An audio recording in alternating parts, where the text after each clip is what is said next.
Ada kalanya dalam beberapa waktu kita mengadakan perjalanan jauh, misalnya karya wisata, mengunjungi kakek dan nenek di kampung, atau keperluan lainnya.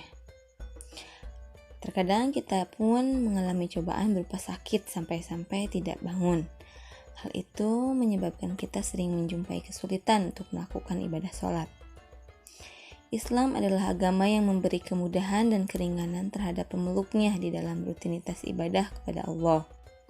Hal ini menandakan kasih sayang Allah kepada umat Islam sedemikian besar dengan cara memberikan rukhsah dalam melaksanakan sholat dengan cara jamak. Mari kita pelajari materi berikut ini.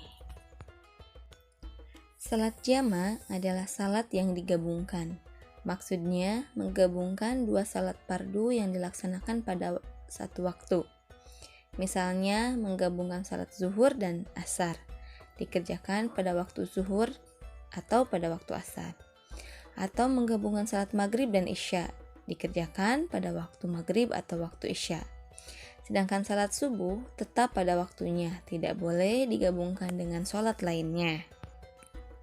Hukum mengerjakan sholat jamak adalah mubah atau boleh bagi orang-orang yang memenuhi persyaratan. Sebagaimana sabda Rasulullah Shallallahu Alaihi Wasallam yang artinya, dari Anas ia berkata, Rasulullah apabila ia bepergian sebelum matahari tergelincir, maka ia mengakhirkan sholat zuhur sampai waktu asar.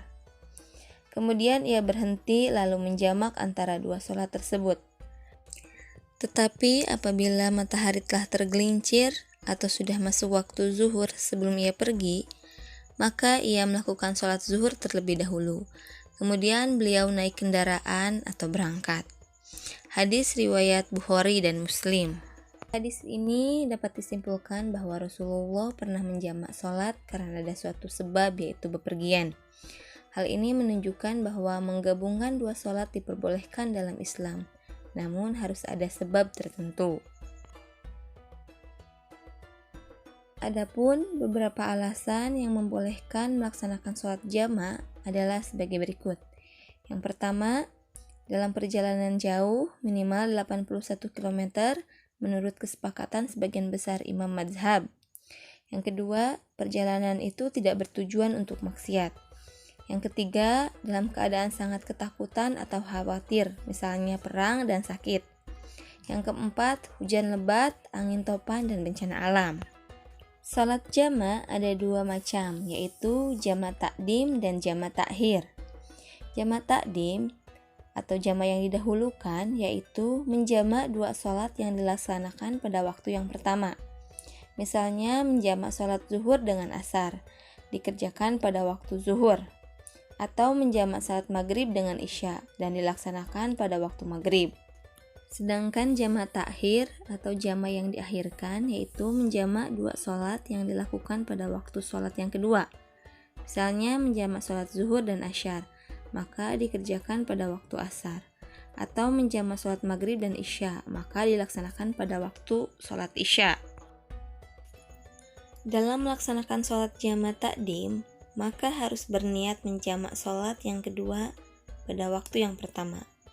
Mendahulukan sholat pertama serta dilakukan secara berurutan, tidak diselingi perkataan atau perbuatan lain. Adapun saat melaksanakan sholat jamak takhir, maka harus berniat menjamak dan berurutan. Tidak diisyaratkan harus mendahulukan sholat pertama.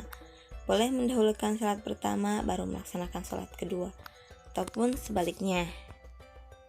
Alhamdulillah, itulah penjelasan materi terkait sholat jamak.